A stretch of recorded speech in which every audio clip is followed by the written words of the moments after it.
Hello student, स्वागत है आपका एग्जाम कार्यक्रम में। आज हम शुरू कर रहे हैं अजमेर जिला दर्शन। वेरी इंपॉर्टेंट क्लास होने वाली है अजमेर जिला दर्शन, जिसमें अजमेर में स्थित संपूर्ण अजमेर का इतिहास, हिस्ट्री, कला, संस्कृति और ज्योग्राफी, इसका संपूर्ण निचोड़ आज हम इस क्लास में देखने वाले हैं। तो बने रहिए। चलिए शुरू करते हैं आज का बहुत ही इम्पोर्टेंट क्लास को। सबसे पहले बात करते हैं अजमेर का सामान्य परिचय और प्रशासनिक इतिहास। अजमेर का इतिहास कैसा रहा है। अजमेर में सबसे पहले अजमेर को राजस्थान का हृदय के नाम से जाना जाता है। उपनाम की बात करें तो राजस्थान का हृदय और भारत का मक्का और राजस्थान का नाका और राजपूताना के कुंजी के नाम से अजमेर को जाना जाता है। इसी के साथ एकीकरण 1 नवंबर 1956 को राजस्थान का 26वां जिला अजमेर बना। कौन सा? अजमेर। यानी 1 नवंबर 1956 को राजस्थान का 26वां जिला कौन सा बना था? अजमेर। पहले की स्थिति इसकी है कि सी श्रेणी का राज्य अजमेर मेरवाड़ा, यानी रियासत काल में ये सी श्रेणी का राज्य हुआ करता था। प्रथम कलेक्टर श्री हरिभाऊ उपाध्याय, जो पूर्व में मुख्यमंत्री थे। महत्वपूर्ण तथ्य 1956 से पहले अजमेर एक अलग राज्य था, जिसके प्रथम मुख्यमंत्री कौन थे? हरिभाऊ उपाध्याय। तो ये हमने बात करी अजमेर का सामान्य परिचय और यहाँ का प्रशासनिक इतिहास। इसके साथ नेक्स्ट बात करते हैं अजमेर का भूगोल, पर्वत और नदियाँ। यहाँ पर अजमेर में ये जो अरावली हैं, यहीं पर पुष्कर, नाग पहाड़, अजमेर और लूनी नदी का उद्गम भी यहीं से होता है। अरावली मध्य अरावली का हिस्सा, यानी अरावली पर्वतमाला में अजमेर में कौन सा हिस्सा है? मध्य अरावली अजमेर में पाई जाती है। नाग पहाड़ पुष्कर और अजमेर शहर का विभाजक, यानी पुष्कर और अजमेर, अजमेर और पुष्कर के बीच में विभाजक का कार्य कौन सा पहाड़ करता है? तो वो करता है नाग पहाड़ अजमेर, जिसकी औसत ऊंचाई की बात करें तो कितनी है? 795 मीटर। यानी कि इसकी औसत ऊंचाई कितनी है? 795 मीटर। और यहाँ की प्रमुख नदियों की बात करें तो लूनी नदी, जिसका उद्गम होता है नाग पहाड़ अजमेर से। लूनी नदी कहाँ से निकलती है? नाग पहाड़ अजमेर से। और बनास नदी, ठीक है। यानी लूनी नदी का पानी बालोतरा तक मीठा और उसके बाद खारा हो जाता है, इसीलिए इसे आधी खारी और आधी मीठी नदी के नाम से भी जाना जाता है। नेक्स्ट बात करते हैं यहाँ की प्रमुख झीलें, यानी अजमेर में कौन कौन सी प्रमुख झीलें हैं। तो चलिए सबसे पहले बात करते हैं आना सागर झील, जिसका निर्माण अर्णोराज ने 1135 से 1150 ईस्वी के मध्य करवाया था। वेरी इंपॉर्टेंट है। आना सागर झील का निर्माण अर्णोराज के द्वारा 1135 से 1150 ईस्वी में करवाया गया था। विशेष बात यह है कि जहांगीर का दौलत बाग और शाहजहां की बारहदरी भी यहाँ पे आपको देखने को मिलेगी, आना सागर झील के किनारे। नेक्स्ट है फाई सागर झील, जिसके निर्माता है इंजीनियर फॉयर, जिन्होंने 1891-92 में इसका निर्माण, फाई सागर झील का निर्माण करवाया था। उद्देश्य क्या था? अकाल राहत कार्य के दौरान। और स्रोत क्या है? बांडी नदी। पुष्कर झील, जो कि एक ज्वालामुखी या क्रेटर झील मानी जाती है और सबसे पवित्र झील राजस्थान में मानी जाती है पुष्कर झील। इसका महत्व यहाँ पर 52 घाट और पवित्रम झील। यानी आना सागर झील चंद्रा नदी के पानी को रोककर बनाई गई थी। वेरी इंपॉर्टेंट है आना सागर झील, कौन सी नदी के पानी को रोककर? तो आना सागर झील का निर्माण चंद्रा नदी के पानी को रोककर बनाई गई थी।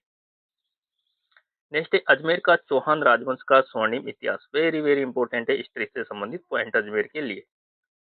बात करते हैं चौहान राजवंश की। यानी कि 1113 ईस्वी में अजय राज चौहान ने अजमेर नगर की स्थापना की थी। वेरी इंपॉर्टेंट है। अजमेर की स्थापना किसने की थी? तो अजमेर की स्थापना की थी अजय राज चौहान के द्वारा 1113 ईस्वी में। अर्णोराज, यानी जिन्होंने आना सागर झील का निर्माण करवाया था, अर्णोराज। और विग्रहराज चतुर्थ, जिसे बिसल देव के नाम से जाना जाता है। इन चौहानों का स्वर्ण काल किस शासन के काल को कहा जाता है? तो विग्रहराज चतुर्थ का काल चौहानों का स्वर्ण काल के नाम से जाना जाता है, जिसने संस्कृत पाठशाला भी बनवाई थी। और पृथ्वीराज चौहान तृतीय, इसका शासनकाल 1177 से 1192, यानी अंतिम हिंदू सम्राट कौन थे? पृथ्वीराज चौहान तृतीय। वेरी इंपॉर्टेंट है, जिन्हें अंतिम हिंदू सम्राट के नाम से जाना जाता है। इनके द्वारा त्रायन का प्रथम युद्ध 1191 में, जिसमें इन्होंने जीत की थी। यानी त्रायन के प्रथम युद्ध में पृथ्वीराज चौहान की विजय हुई थी, जो 1191 में। इसी के साथ त्रायन का दूसरा युद्ध, जो कि 1192 में, इसमें इसकी, यानी पृथ्वीराज चौहान की हार मानी जाती है। यानी अजय राज ने चांदी के सिक्के चलाए, अजय राज के द्वारा चांदी के सिक्के चलाए, जिन पर रानी सोमलेखा का नाम अंकित था। वेरी इंपॉर्टेंट है। नेक्स्ट बात करते हैं मुगल और ब्रिटिश काल। यानी अकबर 1517 में अकबर का किला, यानी अकबर के द्वारा अकबर का किला 1570 में जिसे मैगजीन दुर्ग के नाम से जाना जाता है और हल्दी घाटी का जो युद्ध हुआ था उसकी योजना भी यहीं बनाई गई थी, इस दुर्ग में अकबर के किले या मैगजीन दुर्ग में। नेक्स्ट बात करते हैं जागीर। 1616 में सर थॉमस रो को व्यापार की अनुमति दी मैगजीन दुर्ग में। नेक्स्ट है मेयो कॉलेज, जिसका निर्माण 1875 में, जिसे पूर्व का ईटन के नाम से जाना जाता है। इनके वास्तुकार थे मेजरमेंट, जो इंडो सार्सेनिक शैली में बनाया गया है, मेयो कॉलेज। और प्रथम छात्र थे अलवर के महाराजा मंगल सिंह। यानी मेयो कॉलेज में प्रथम छात्र कौन थे? अलवर के महाराजा मंगल सिंह। यानी 1911 में क्यून मेरी की यात्रा के दौरान जनाना घाट क्यून मेरी घाट का निर्माण भी अजमेर में किया गया। नेक्स्ट है अजमेर की शरीफ दरगाह, यानी सांप्रदायिक सद्भाव का केंद्र।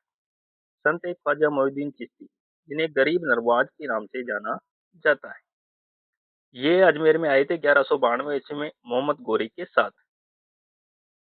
और मुख्य द्वार निजाम गेट, जो हैदराबाद के निजाम के द्वारा बनवाया गया था। और यहाँ पे दो बड़ी देग या कढ़ाई हैं, जिसमें बड़ी देग जो अकबर द्वारा, जो कि 6.25 मन की है, यानी 6.25 मन की ये कढ़ाई है। बड़ी देग का निर्माण किसने? अकबर के द्वारा। और छोटी देग जो जागीर द्वारा प्रदान की गई थी। यहाँ पे सबसे वेरी इंपॉर्टेंट बात है कि यहाँ रजब माह की, यहाँ एक प्रसिद्ध वर्ष लगता है। रजब माह की 1 से 6 तारीख तक एक यहाँ पर उर्स का आयोजन किया जाता है, जिसका उद्घाटन भीलवाड़ा का गोरी परिवार करता है। वेरी इंपॉर्टेंट बात है ये। तो ये हमें सांप्रदायिक सद्भाव की भावना को दर्शाती है। तो ये हमने बात करी अजमेर के ख्वाजा मोइनुद्दीन चिश्ती की दरगाह के बारे में। नेक्स्ट बात करते हैं तीर्थराज पुष्कर, यानी यहाँ पर विश्व का एकमात्र ब्रह्मा मंदिर है। वेरी इंपॉर्टेंट है। निर्माता कौन थे इसके? गोकुल चंद पारिक, जिन्होंने 1809 ईस्वी में पुष्कर में ब्रह्मा जी के मंदिर का निर्माण करवाया था। और इसी के साथ यहाँ पर पुष्कर में सावित्री मंदिर, जो कि रत्नागिरी पहाड़ी पर स्थित है। और पुष्कर मेला, जो कि यहाँ पर कार्तिक पूर्णिमा को लगता है, जिसे रंगीला मेला, रंग बिरंगा मेला के नाम से जाना जाता है। और यहाँ पर प्रसिद्ध ऊंट का व्यापार और दीपदान परंपरा बहुत ही फेमस है। और कृषि की बात करें तो गुलाब की खेती के लिए भी पुष्कर अजमेर प्रसिद्ध है। यानी पुष्कर को तीर्थों का मामा के नाम से भी जाना जाता है। तो ये हमने बात की अजमेर में पुष्कर। नेक्स्ट है यहाँ पे प्रमुख दुर्ग, यानी तारागढ़ दुर्ग, जिसे गट बीटली दुर्ग के नाम से भी जाना जाता है। तारागढ़ दुर्ग अजमेर, इसके निर्माता अजयपाल, जिन्होंने 7वीं सदी में इस किले का निर्माण करवाया। उपनाम जिसे राजस्थान का जिब्राल्टर के नाम से जाना जाता है। यानी क्वेश्चन आ सकता है राजस्थान का जिब्राल्टर किस दुर्ग के बारे में कहा जाता है? तो तारागढ़ दुर्ग, गढ़बीटली अजमेर। विशेष यहाँ पर इस दुर्ग में क्या क्या स्थित है? यहाँ पर मीरान शाह की दरगाह और घोड़े की मजार भी देखने को मिलेगी आपको तारागढ़ दुर्ग अजमेर में। इसी के साथ अकबर का किला, जिसे मैगजीन दुर्ग के नाम से जाना जाता है, जिसका निर्माण 1570 में अकबर के द्वारा करवाया गया था। शैली पूर्णतः मुस्लिम पद्धति पर बना हुआ है और इसका उपयोग राजपूताना संग्रहालय के लिए भी किया गया था। अभी वर्तमान में भी इसे राजपूताना संग्रहालय बनाया गया है। तारागढ़ में दारा सिकों ने शरण ली थी और यह सर्वाधिक स्थानीय आक्रमण झेलने वाला दुर्ग है। कौन सा दुर्ग? तारागढ़ दुर्ग अजमेर। किशनगढ़ चित्रशैली अजमेर की फेमस है। यानी स्वर्णकाल राजा सावंत सिंह यानी नागरी दास के काल को स्वर्णकाल माना जाता है किशनगढ़ चित्रशैली का। बनी ठनी चित्रकार कौन थे? मोरध्वज निहालचंद। और इसका उपनाम की बात करें तो भारत की मोनालिसा एरिक डिक्सन ने कहा था इसको, बनी ठनी को। विशेषता खंजन नेत्र आप देख सकते हैं, लंबा कद और पारदर्शी ओढ़नी, ये है बनी ठनी चित्र शैली। इस पर 1773 ईस्वी में एक डाक टिकट भी जारी किया जा चुका है। यानी इस शैली पर कांगड़ा शैली और ब्रिज साहित्य का गहरा प्रभाव आपको देखने को मिलेगा। कौन सी शैली में? चित्रगढ़ किशनगढ़ शैली में। नेक्स्ट बात करते हैं स्थापत्य कला के बेजोड़ नमूने। यानी यहाँ पर आपको देखने को मिलेगा अजमेर में अढ़ाई दिन का झोपड़ा, जो कि मूलतः विग्रहराज चतुर्थ के द्वारा संस्कृत पाठशाला के रूप में बनवाया गया था, जिसे 1194 ईस्वी में कुतुबुद्दीन ऐबक के द्वारा इसे ढाई दिन के झोपड़े में परिवर्तन कर दिया। और वास्तु 16 खंभों का महल, अबू बकर इसके वास्तुकार माने जाते हैं। इसी के साथ अजमेर की फेमस है सोनी जी की नसिया, जिन्हें लाल मंदिर के नाम से जाना जाता है। इनका निर्माण यानी सोनी जी की नसिया का निर्माण 1865 में मूलचंद सोनी के द्वारा, और यह मूलतः समर्पित है ऋषभ देव आदिनाथ जी को। और आकर्षण स्वर्ण नगरी यानी अयोध्या का सोने का मॉडल इसे माना जाता है। 2.5 दिन के झोपड़े का नाम यहाँ लगने वाले 2.5 दिन के उर्स के कारण पड़ा था। नेक्स्ट है अजमेर में प्रमुख मेले और त्योहार। तो पुष्कर मेला जो कि कार्तिक शुक्ल एकादशी से पूर्णिमा तक लगता है, जो अंतर्राष्ट्रीय ख्याति प्राप्त मेला है पुष्कर मेला अजमेर। इसके साथ ख्वाजा साहब का उर्स जो कि 1 से 6 रजब जो कि सांप्रदायिक सौहार्द के नाम से जाना जाता है। इसी के साथ यहाँ पर वेरी इंपॉर्टेंट है, यहाँ पे लगता है कल्पवृक्ष मेला जो कि मांगल्यावास, तो लगता है हरियाली अमावस्या को। 1000 साल पुराना यहाँ पर वृक्ष आपको देखने को मिलेगा। इसी के साथ तेजा जी का मेला जो कि सुरसुरा, ब्यावर और केकड़ी, ये लगता है भाद्रपद शुक्ल दशमी को। और इसी के साथ ब्यावर में बादशाह की सवारी ब्यावर होली के दूसरे दिन निकाली जाती है, जिसमें टोडरमल की सवारी निकाली जाती है। अजमेर के प्रमुख व्यक्तित्व यानी पर्सनैलिटीज यहाँ पर कौन कौन से व्यक्तित्व है, सबसे पहले बात करते हैं हरिभाऊ उपाध्याय, जिसे दा साहब यानी अजमेर के सीएम और गांधी आश्रम हटुंडी के संस्थापक इन्हें माने जाते हैं। यानी हरिभाऊ उपाध्याय का उपनाम क्या है, दा साहब, और इनके द्वारा गांधी आश्रम हटुंडी अजमेर के संस्थापक भी माने जाते हैं। इसी के साथ अरुणा राय, जिन्होंने बेरपुट कॉलेज तिलोनिया अजमेर में, और इन्हें आरटीआई आंदोलन की प्रेरणा और मैग्सेसे पुरस्कार प्राप्त करता रही है अरुणा राय। नेक्स्ट है फल्गू बाई, जो कि चरी नृत्य से संबंधित हैं, जो किशनगढ़ की प्रसिद्ध नृत्यांगना मानी जाती हैं। इसी के साथ पृथ्वीराज चौहान, जो कि अंतिम हिंदू सम्राट के नाम से जाने जाते हैं। यानी फल्गू बाई ने ही चरी नृत्य को अंतर्राष्ट्रीय पहचान दिलाई थी। तो कहाँ की है, किशनगढ़ अजमेर की। इसी के साथ बात करते हैं यहाँ के प्रमुख संस्थान और अनुसंधान केंद्र। यहाँ पर कौन कौन से प्रमुख संस्थान है और यहाँ रिसर्च सेंटर है। तो सबसे पहले बात करते हैं आरपीएससी यानी राजस्थान लोक सेवा आयोग का मुख्यालय यही है गुगरा घाटी अजमेर में। इसी के साथ राजस्व मंडल यानी रेवेन्यू बोर्ड का मुख्यालय भी कहाँ है, अजमेर में। और माध्यमिक शिक्षा बोर्ड आरबीएससी, जिसकी स्थापना 1957 में, वो भी कहाँ की गई है, अजमेर में। और राष्ट्रीय बीज मसूला अनुसंधान केंद्र जो कि स्थित है तबीजी अजमेर में। और इसी के साथ महर्षि दयानंद सरस्वती विश्वविद्यालय जो कि 1987 में स्थापित है, ये भी अजमेर में है। इसी के साथ केंद्रीय विश्वविद्यालय यानी सेंट्रल यूनिवर्सिटी जो कि है बांदर सिंदरी किशनगढ़ अजमेर में स्थित है। तो ये हमने बात करी अजमेर की प्रमुख शिक्षण संस्थान और अनुसंधान केंद्र।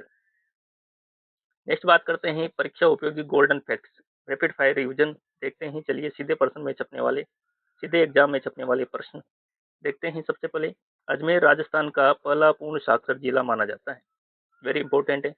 देश की पहली सहकारी समिति 1905 में जो कि भिनाई अजमेर में स्थापित हुई। और टोडगढ़ रावली अभ्यारण जो कि 3 जिलों अजमेर, पाली, राजसमंद में फैला हुआ है, वेरी इंपॉर्टेंट है। क्वेश्चन आ सकता है कि टोडगढ़ रावली अभ्यारण कौन कौन से जिलों में फैला हुआ है, तो वो फैला हुआ है अजमेर, पाली, राजसमंद, 3 जिलों में इसकी सीमा बनाता है। इसी के साथ अजमेर को अंडे की टोकरी के नाम से भी जाना जाता है। और घूघरा घाटी राजस्थान का केंद्र बिंदु माना जाता है, जिस पर आरपीएससी का मुख्यालय भी स्थित है। इसी के साथ एटम की छतरियां वेरी इंपॉर्टेंट है, जो कि जयपुर रोड पर जैन संस्कृति की धरोहर मानी जाती है। तो ये था अजमेर जिले के बारे में महत्वपूर्ण ज्योग्राफी, कल हिस्ट्री और कल्चर, सभी चीजों को हमने इंक्लूड करने की कोशिश की है। इसमें से आपको एक क्वेश्चन देखने को मिलेगा, तो बने रहिए। मिलते हैं नेक्स्ट जिला दर्शन की क्लास के साथ। हमने पिछली क्लास में बात करी थी जोधपुर जिला दर्शन हो गया हमारा, अजमेर हो गए, अजमेर अभी हमने कर लिया। इसी के साथ जयपुर जिला दर्शन की हमने बात कर चुकी है। तो बने रहिए इस जिला दर्शन श्रृंखला में। मिलते हैं नेक्स्ट जिले के अपडेट के साथ। Thank you for watching. अगर इस क्लास की पीडीएफ चाहिए तो आप टेलीग्राम ज्वाइन कर सकते हैं, एग्जाम क्रैकर हब। तो बने रहिए। Thank you for watching.